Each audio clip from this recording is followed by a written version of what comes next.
If Russia invades, that means tanks or troops crossing the border of Ukraine again. Then there will be no longer a Nord Stream 2. We will bring an end to it.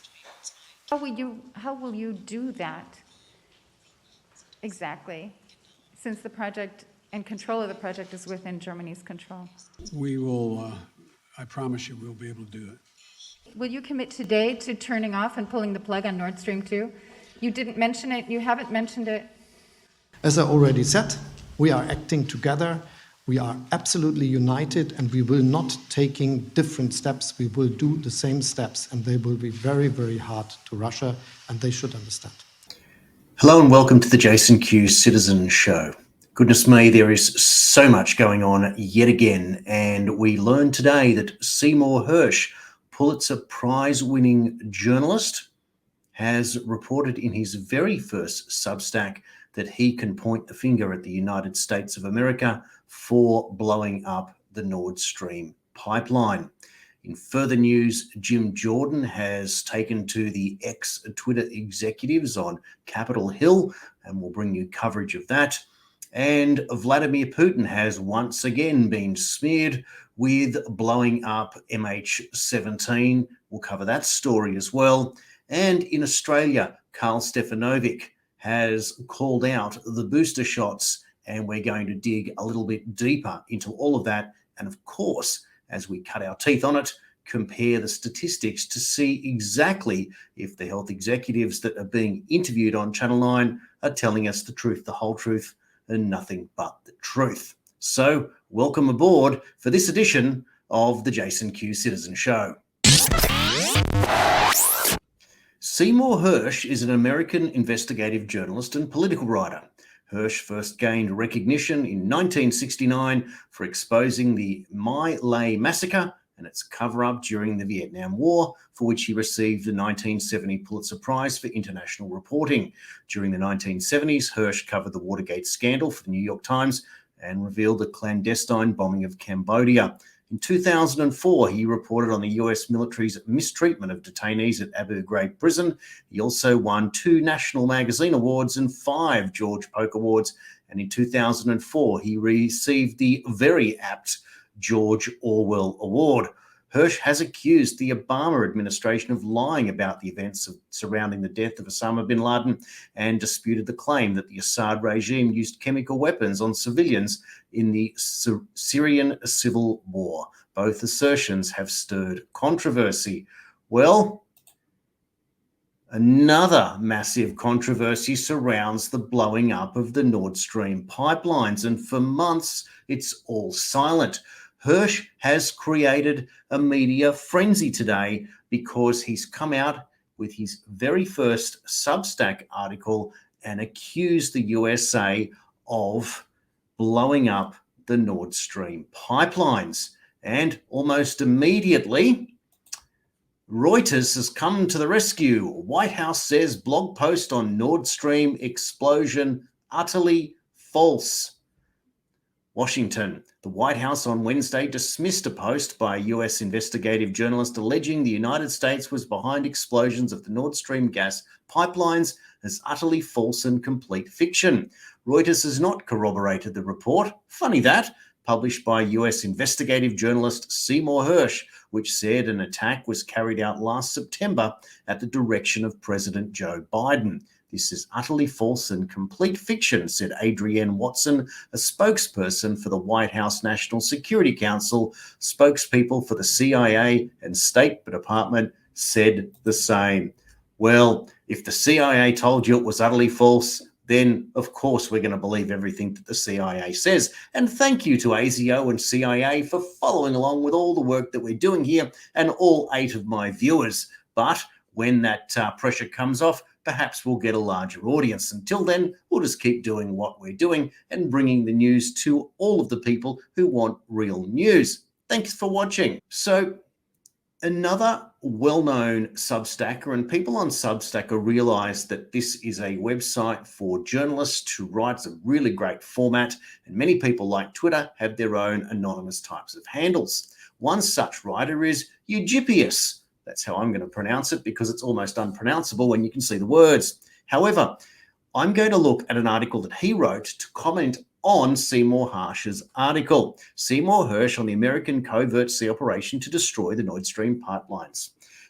For months, the Nord Stream story has lain dormant. Investigations have yielded no news except to confirm the obvious sabotage. Only the occasional delighted remarks by American officials have made headlines in the meantime. All of that changed 7 hours ago when Seymour Hersh posted a lengthy Substack article on how America took out the Nord Stream pipeline. Hersh has a high-level anonymous source who alleges that the attack was conceived by the Biden administration in late 21 and carried out by US Navy divers from their diving and salvage center in Panama City, in collaboration with Norway. Explosive charges were allegedly attached to the pipelines during the June Baltops 22 naval exercises in the region. The plan was originally used to time explosives, but the administration opted at the last minute instead for a trigger mechanism that could be set off with a sonar buoy. This buoy, according to Hersh, was dropped by a Norwegian Navy plane on the 26th of September 22, triggering the explosions. The story appears poised to make it into mainstream media. As the writer types, it's already been picked up by the Times and Reuters, and we brought you that Reuters story just before. As always, you should read Hersh's piece and make up your own mind. I confess to have some substantial reservations, says the writer.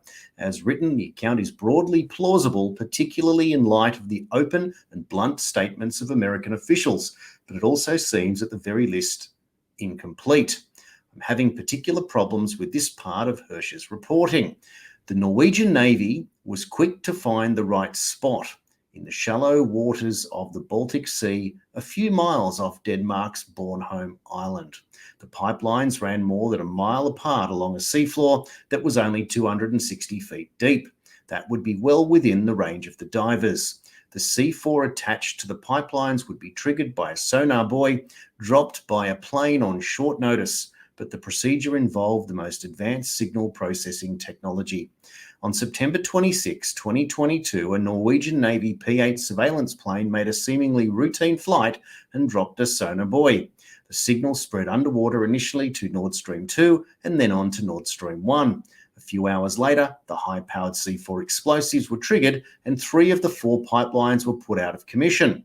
Remember that there were actually 2 distinct explosions. The first one to the south of Pipe A of Nord Stream 2 alone at 2:03 in the morning, and the second on both Nord Stream 1 pipes and again on Pipe A of Nord Stream 2 at a separate location miles to the north and exactly 17 hours later at 7:03 p.m.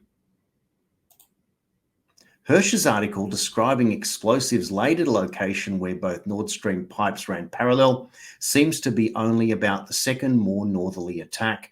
This is a fairly glaring omission in a piece full of very precise details on other matters, including other operational specifics.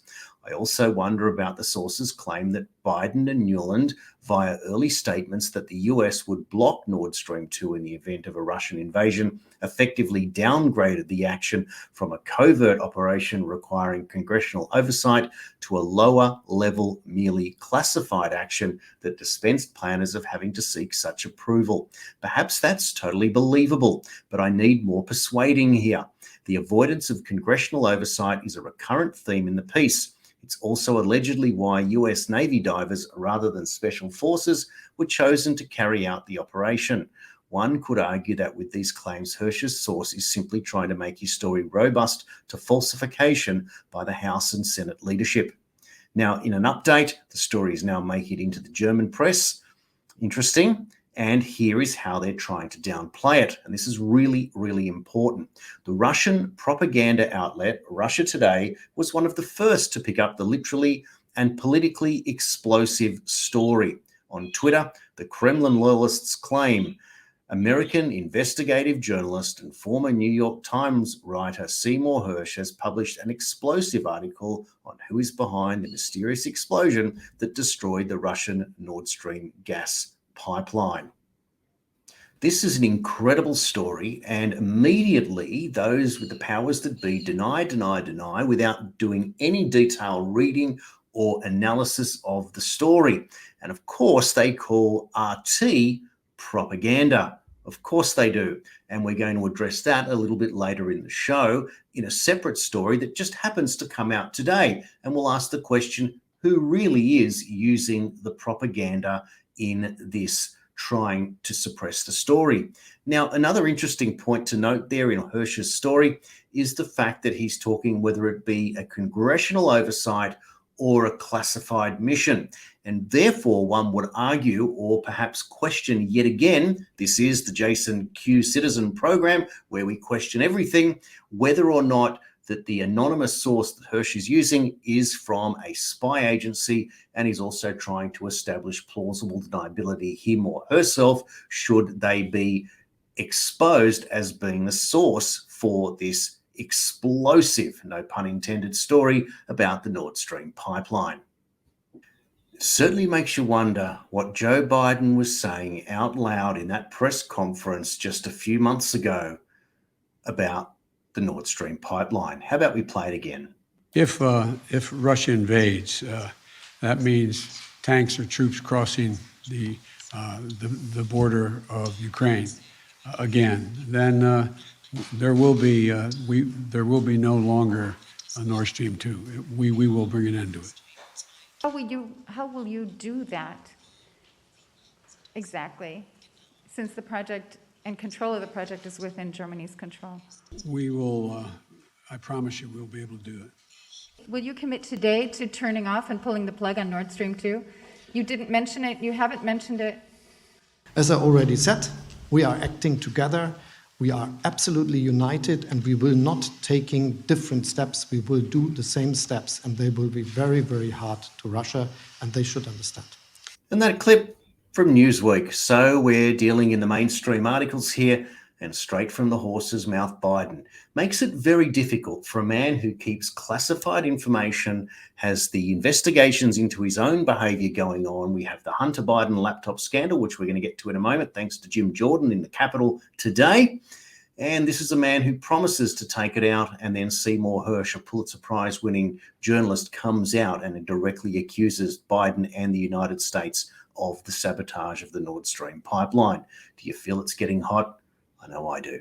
So let's cross now to the Capitol, where we're going to see Jim Jordan in action in 3 separate clips. The first clip is talking about the laptop to Yoel Roth, who was in charge of censorship at Twitter. Then we're going to hear from him again in relation to shadow banning. And then we're going to hear from Jim Baker, who was also grilled by Jim Jordan, specifically about a number of different things where Baker just won't answer the questions and hides behind attorney-client privilege, despite the fact that he was an employee of Twitter at the time. It is an absolute clown show, and the Twitter executives, well, they look really nervous. Let's go now to the Capitol. Twitter didn't give me access to my laptop, but Special Agent Chan has said publicly, and the FBI has confirmed, that those documents did not relate to Hunter Biden, and that's my recollection of them. What did they relate to?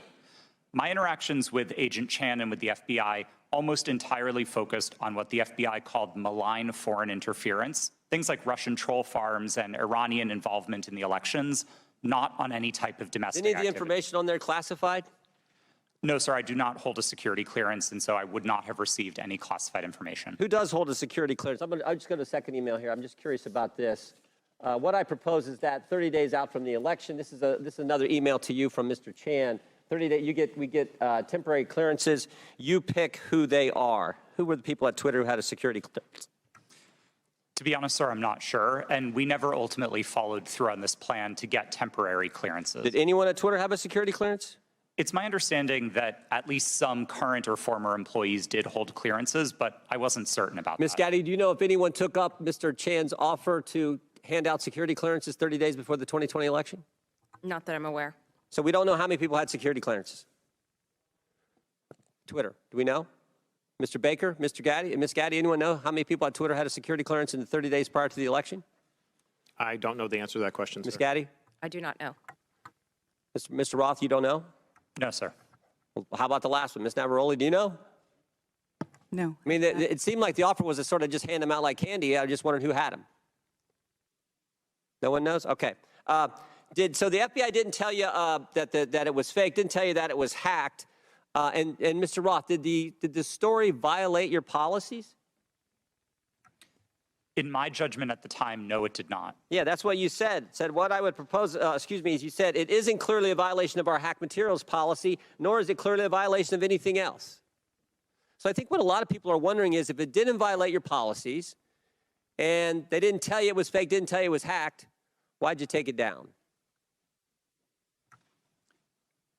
The company made a decision that found that it did violate the policy. It wasn't my personal judgment at the time that it did, but the decision was communicated to me by my direct supervisor, and ultimately, I didn't disagree with it enough to object to. You know what I think happened, Mr. Roth? I think you guys got played. I think you guys wanted to take it deep down. We saw what the chairman put up, where you said, everyone in the White House is a fascist. I think you guys wanted it to be taken down. I think you meet with these guys every week. We know that's been established in the Twitter files. You had weekly meetings with Mr. Chan in the run-up to the election.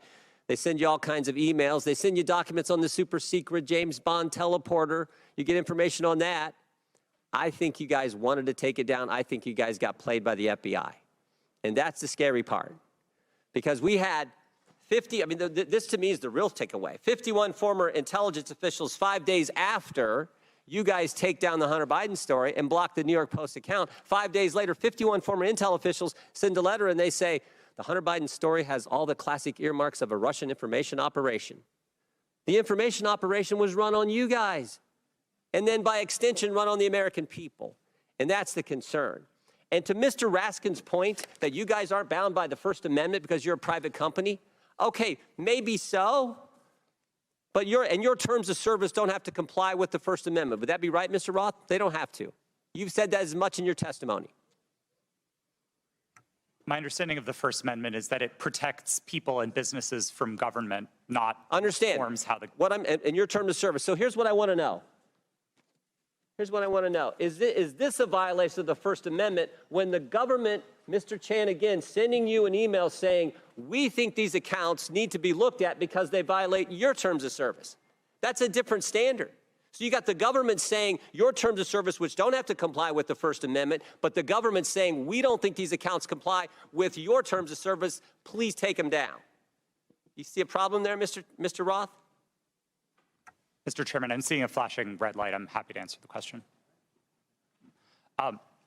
Do I think that that's a valuable use of the FBI's time? No, but I don't see in a request for review a problem under the First Amendment, no. I sure do. I thank the gentleman. You're back.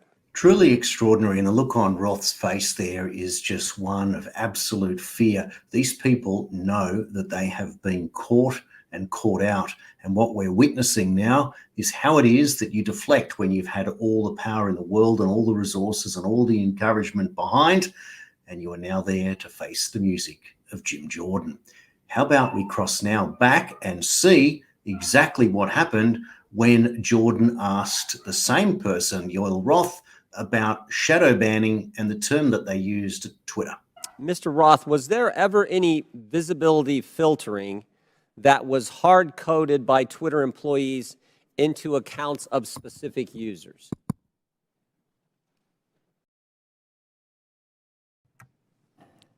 Twitter employees were responsible for building the systems that performed visibility filtering, and then that filtering would have been applied either automatically. I'm asking a very specific question. I'm asking, was the code written in a way that for certain accounts, those accounts, unique in and of themselves, would be visibility filtering, to use your term, so that they wouldn't have as much reach or as much influence? The term hard coding suggests that it was permanent and immutable, and I wouldn't agree with that, no. But it did happen, is what you're saying. There was hard-coded into some of these accounts of specific users by Twitter employees this ability to filter and limit the reach of that particular post, or that particular tweet, I should say. Again, I wouldn't say that they were hard-coded. Wow. So Roth is playing the dance. Jordan has got him by the you-know-whats. And it continued when Jim Baker took the chair and he was asked about what was meant to be going on and why he was hiding behind client attorney privilege. I thank the gentleman for yielding. Mr. Baker, Mr. Roth earlier said he thought it was a waste of time for the FBI to be sending you accounts that they thought violated Twitter's terms of services and Twitter's policy. I was just curious, did you ever tell Twitter executives or FBI acquaintances that the FBI had no legitimate interest in enforcement of Twitter's policy? Sir, I'm going to give you the same answer I gave before. I think the advice that I was giving internally to folks would be covered by the attorney-client privilege, and as Let me Yes, stop. Mr. Baker, although you're testifying today by subpoena, you nonetheless have raised the attorney-client privilege to avoid answering this committee's question. Congress does not recognize the common law attorney-client privilege. With that, I'm going to allow Mr. Jordan to ask the question again. Well, there's been two questions I've asked that he's refused to answer. So let me, if I could, Mr. Chairman, I'll ask both again. I'll go back to the one asked a couple minutes ago. Top of page 2 of your testimony, you said, quote, "I did not destroy or improperly suppress any documents at Twitter regarding information important to the public dialogue." I would like to know what you're referring to that you, in your mind, properly suppressed, and when that took place, specifically if it took place during the time that the Twitter files were first being released just a few months ago. Well, again, sir, as I think we've notified the committee and we've had these conversations with Twitter as well to try to resolve this issue prior to coming up here today, I don't have anything in writing that clears me in my ethical responsibilities to my former client with respect to answering questions that I think fall squarely within the attorney-client privilege. So unfortunately, I don't think I can go beyond what I've said there already, sir. Unfortunately, Mr. Baker, your assertion that the Jim Baker's comments were absolutely disgusting and clearly show a man who is covering his tracks in any way he thinks he can, whether he knows he's right or wrong. One commenter on the YouTube clip where I found and took this clip for this show wrote this terrific comment.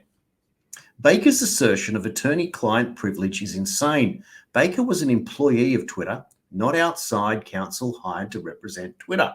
Moreover, the actions of Baker that Jordan is delving into were when Baker, on his own without consulting with Elon Musk, blocked the release of information to Matt Taibbi, something Baker had no right to do and which got Baker fired. You'd have to think, therefore, that Baker knows his days are numbered."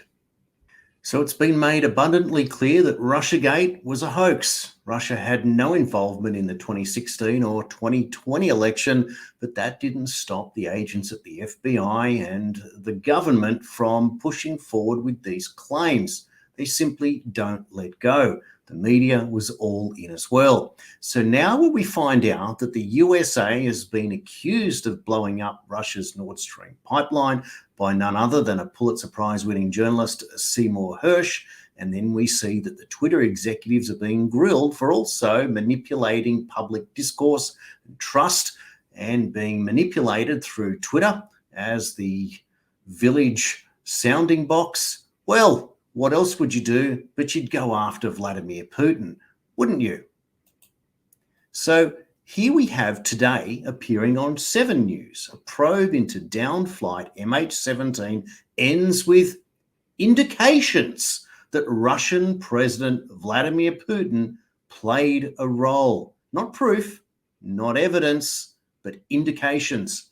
A team of investigators has made a link between Putin and downflight MH17, which resulted in the deaths of 298 passengers, including 38 Australians. Let's rub it a little bit more for the people still hurting in that tragedy.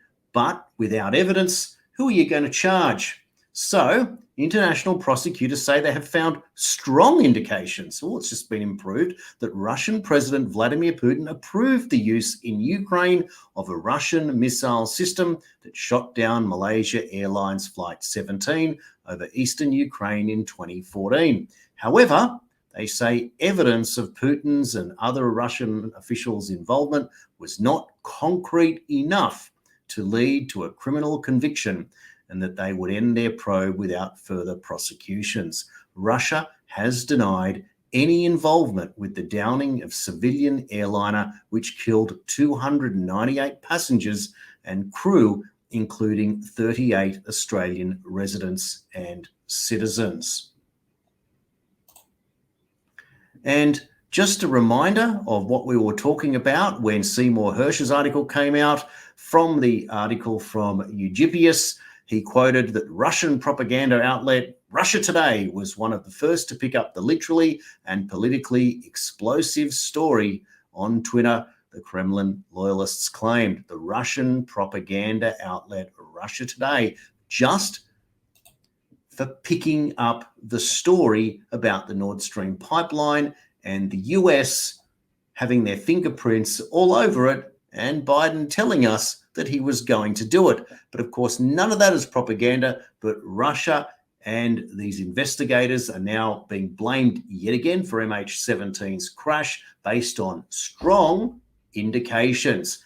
How powerful they really must be. Now, another plane that's gone down, MH370. Remember how many times we were told about that plane that absolutely vanished off the face of the earth, and the same types of investigators had certainly worked out where it was. Well, guess what? Not a single investigation or a single mainstream story has even questioned whether that aircraft landed on the US base owned by the British called Diego Garcia. That's right, nobody's looked there. Why is that interesting? Well, it turns out that the pilot, when in early reports, when they went to his home after the incident had occurred, they found out that he'd been practicing on his home flight simulator, landing, would you believe, at Diego Garcia. And no one thought that that was credible enough to A, report onwards or investigate if the aircraft had actually landed there in the first place. Because you know why? Not good if there was an arrangement to land it on a US military base. Goodness me, why do we bother watching mainstream news anymore? And in the final story of this bulletin, we're going to cross now to Karl Stefanovic when he interviewed Dr Nick Coatsworth, the Deputy New South Wales Director of Health, about ATAGI's decision to introduce a fifth booster, which the Australian Health Minister has gone out and bought 10 million more doses of the Pfizer jab. Karl Stefanovic is not happy, and he voices his concerns.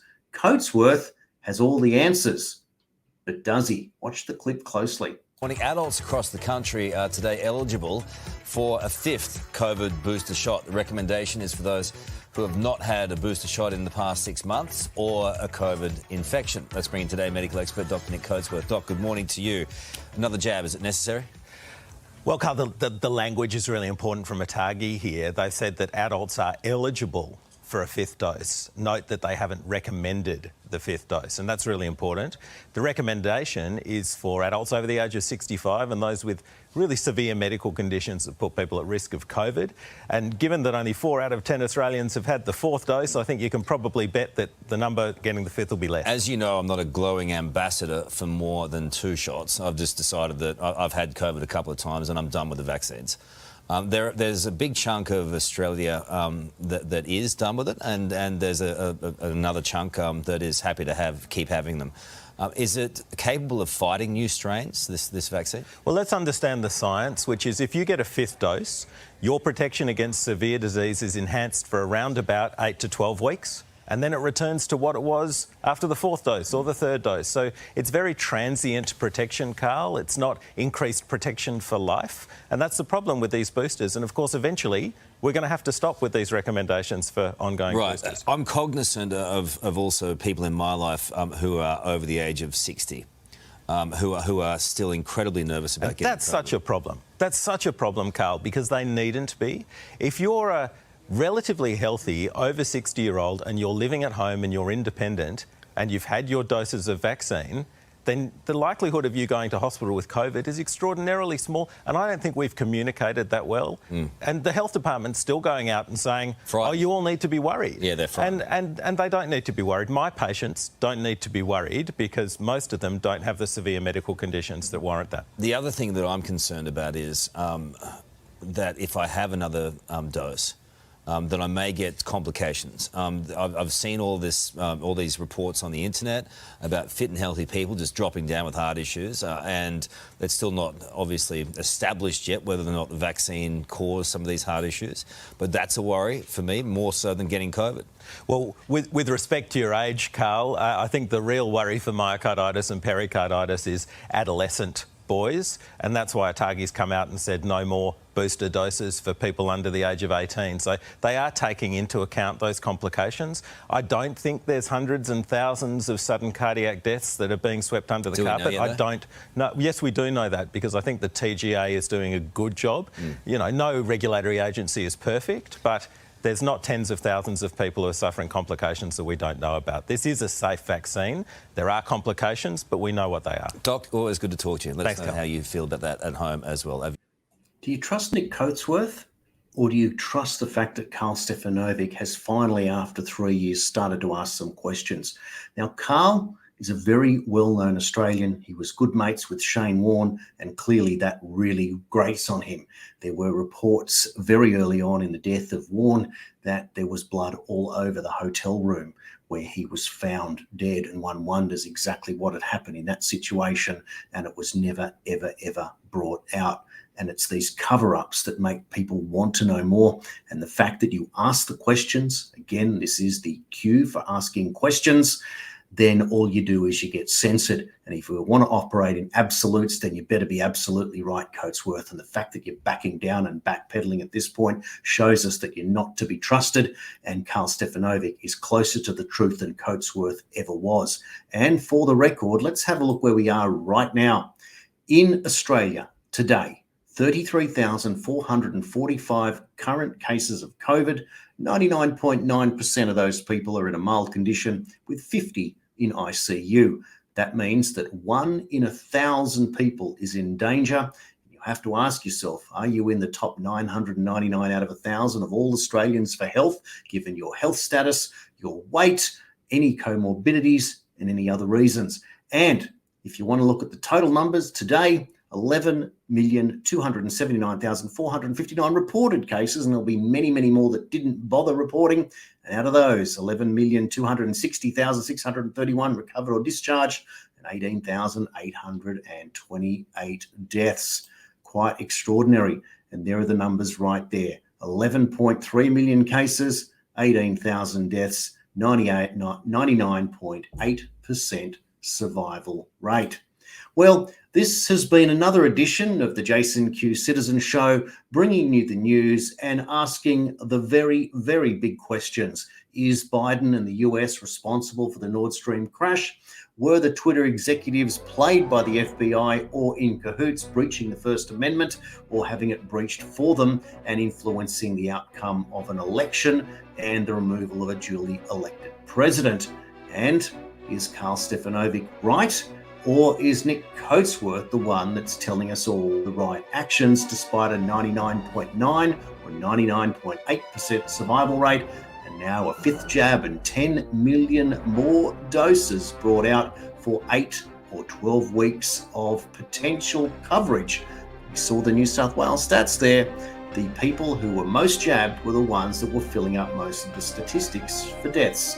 Extraordinary. And we had a lesson in propaganda, with Russia being automatically accused of being the propagandist and being applied to Russia just the same way, with yet another smear campaign over MH17. I look forward to seeing you on the next show. This is Jason Olbourne, Jason Q Citizen Show.